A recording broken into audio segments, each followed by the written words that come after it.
Представьте, вы зашли в свой любимый магазин, а цены там поднялись на все на 25%. Звучит как фантастика, но на самом деле это реальность, которая происходит в Канаде. Всем привет, вы на канале Около Канады, меня зовут Ирина Пашинская, и сегодня мы с вами обсудим, как введение 25% тарифов США на канадские товары изменит жизнь канадцев, или уже меняет. 1 февраля 2025 года США решились на смелый шаг и подписали указ о введении 25% тарифов на все товары из Канады, Мексики и Китая. Это случилось в рамках того, что они назвали снижение торгового дефицита и борьбы с нелегальной иммиграцией. Да. Но подождите, что это реально означает для Канады? Тарифы введены на все, от продуктов питания до бытовой электроники и даже товаров, которые кажутся малозаметными, как запчасти для автомобилей, строительные материалы и, например, игрушки.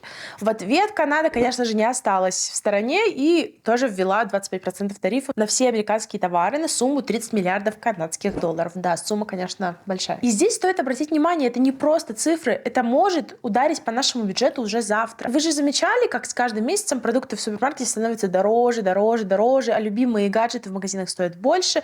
Так вот, введение этих всех тарифов ситуация только ухудшится. Давайте разберемся, на каких товарах мы почувствуем это сильнее всего. Начнем с продуктов питания. Овощи, фрукты, молочные продукты. Все это станет дороже. Поскольку многие из этих товаров покупают из США, канадцы вскоре увидят, как растут цены на повседневные продукты.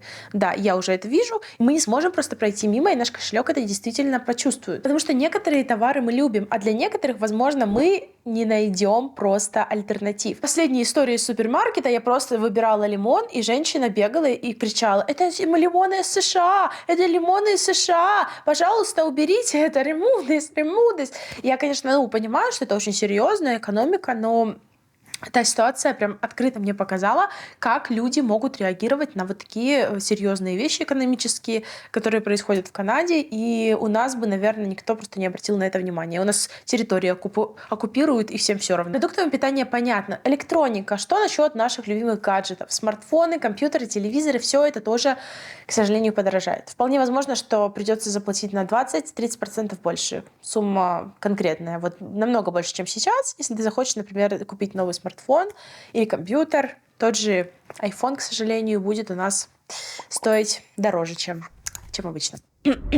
Автозапчасти, автомобили, особенно те, которые шли с американского рынка, с американской сборкой, могут подорожать на десятки тысяч долларов. Вдобавок к этому даже запчасти машин могут дорожать. Если ты планировал ремонт, да, то, скорее всего, это нужно сделать либо сейчас, либо это будет еще дороже. Строительные материалы. Следующее. Если ты собираешься строить дом, делать ремонт, нужно приготовиться к тому, что будет резкий рост на бетон, на другие строительные материалы, дерево, металл, цемент. Все это поднимается в цене, и это приведет к удорожанию как строительства, так и, конечно же, самого ремонта. Ну и даже потребительские товары.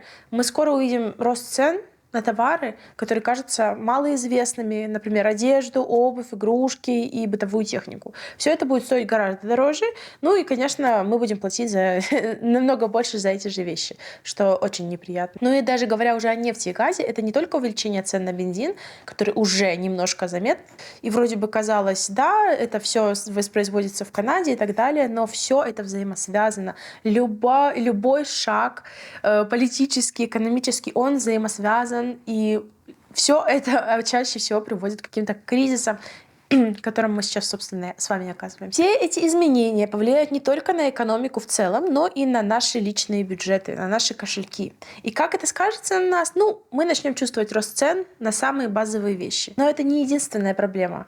Вот задумайтесь, что вы будете делать, если цены на все, что вы покупаете, начнут резко расти? Возможно, придется пересматривать привычки, отказываться от некоторых товаров, искать альтернативы, более дешевые, конечно же. Как долго это продлится? Мы все знаем, что тарифы — это не временная мера уже, к сожалению, и с каждым годом их влияние на цены будут расти, и только увеличиваться. И прямо сейчас большинство канадцев, ну, а мы, иммигранты, вообще даже не осознаем, насколько сильно эти тарифы повлияют на нашу жизнь, на повседневную жизнь. И вот представляешь, что ты покупаешь новый телефон, да, за $1000, а он уже стоит не $1000, как раньше, а 1250, например, да? То есть, $250 уже бьет по кошельку, причем конкретно. Цены увеличатся на все. Мы и так раньше думали, куда так дорого. И так люди жалуются, что 20 лет было дешевле. А если захочешь купить автомобиль? Тарифы, конечно же, сделают эту цену значительно выше.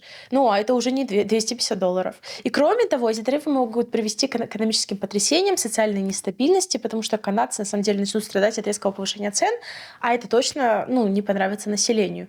И, возможно, будет поиск каких-то виноватых во всем этом. И, не знаю, как это сложится. Я надеюсь, что в Канаде достаточно развитое общество. Мне стало интересно, я решила углубиться в тему, как Канада относилась к своему населению. И, к сожалению, во время Второй мировой войны Канада депортировала более 22 тысяч канадо-японцев, даже людей, которые здесь родились на этой территории. Они интернетировали их, они запускали их в лагеря, депортировали, конфисковали имущество. И все это было из-за того, что произошла вот такая нестабильность. То есть паника, опасения за национальную безопасность, просто какие-то немного расистские понимания и восприятия этого всего сказалось вот на этой ситуации. Мы не знаем, как в данном моменте, как будет развиваться, даже закончится ли эта война в Украине, или она перерастет в глобальный конфликт. Может, это будет Третья мировая.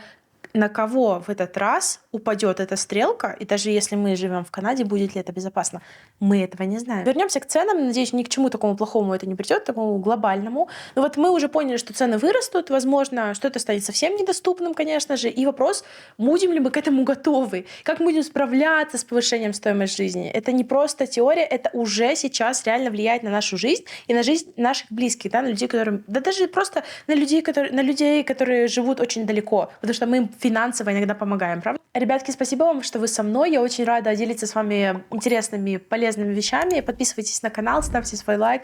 Ну и, конечно же, оставляйте комментарии. Что вы думаете насчет повышения налогов и как мы с этим вообще будем справляться? Мы осознали, какие последствия принесут тарифы. Давайте поговорим о том, как можно минимизировать их влияние на нашу жизнь, наш бюджет. Ведь, наверное, всегда можно найти выход. Я думаю, что всегда. В общем, первое предложение — это пересмотреть свой бюджет. И первое, что стоит сделать, это пересмотреть расходы, подумать, где можно сэкономить. Возможно, есть товары, которые можно заменить более дешевыми, альтернативными, отказаться от покупок ненужных. И это время, чтобы просто стать более осознанными в своих тратах. Сказала я, которая сегодня потратила деньги на косметику. Также теперь важно планировать покупки заранее. Если ты покупал крупные покупки, такие как техника, автомобили, ремонт, думай о том, что купить заранее, пока цены не поднялись еще выше. У нас, на самом деле, наверное, не очень много времени. Делать покупки нужно сейчас, да. Мы, возможно, можем избежать увеличения стоимости в будущем. И особенно это касается электроники, наверное, да, автомобилей, которые будут нам подвержены самым большим высоким тарифам. Так что 16-й iPhone всех ждет прямо сейчас. Также важно сказать о том, что уже делают канадцы. Это покупка местных товаров, и нужно поддерживать местных производителей. Канада, как и многие другие страны, производит множество товаров, которые раньше могли бы быть дешевле из-за импорта, но сейчас с учетом тарифов покупка местных товаров может быть не только выгодной, но и, конечно же, экологичной. Да? И поддержка местных производителей также поможет сдерживать инфляцию и повысит экономическую независимость страны. Если вы закупаете какие-то поставки с США, то, возможно, стоит сейчас пересмотреть, да, производителей, пересмотреть другие более выгодные предложения с других стран. Также может помочь диверсифицировать риски и уменьшить зависимость от внешних факторов. И, наверное, сейчас лучшее время для того, чтобы развивать свои финансовые знания для долгосрочной стабильности. Это моя больная тема. И знания, как эффективно управлять своими деньгами, как правильно инвестировать эти деньги, как построить финансовую подушку. Мне кажется, она поможет справиться с любыми кризисами. Нас этим никогда не учили, мы сами все должны это делать. И очень важно знать, как приумножить свои сбережения, потому что рост может выжать все наши деньги. Я еще нахожусь на стадии восприятия, как это все сделать, как этому научиться. Ну а после этого видео, надеюсь, вы будете просто знать, что это не катастрофа, а возможность для более разумного, осознанного подхода к своему бюджету. Я понимаю, что все это страшно, сложно, непонятно, и вообще во всем мире происходит какой-то ужас, но нужно осознавать ситуацию и принимать решения за нее заранее. Это отличает взрослого, осмысленного человека от человека, который не воспринимает свою реальность. Поэтому, мне кажется, стоит помнить, что финансовая безопасность — это не только вопрос того, что происходит с экономикой, но и того, как ты готов к этим изменениям. Мы знаем, успех не приходит сам по себе, но с правильным подходом, с осознанностью можно пройти через любые трудности с минимальными потерями. И я нам это на самом деле желаю, потому что времена у нас, ребятки, веселые. Подписывайтесь на канал, чтобы оставаться в курсе всех событий. Ну и, конечно же, поделитесь этим видео с друзьями. Вместе мы сильнее. Спасибо вам большое еще раз за просмотр этого видео. И до скорых встреч, ребятки. Пока.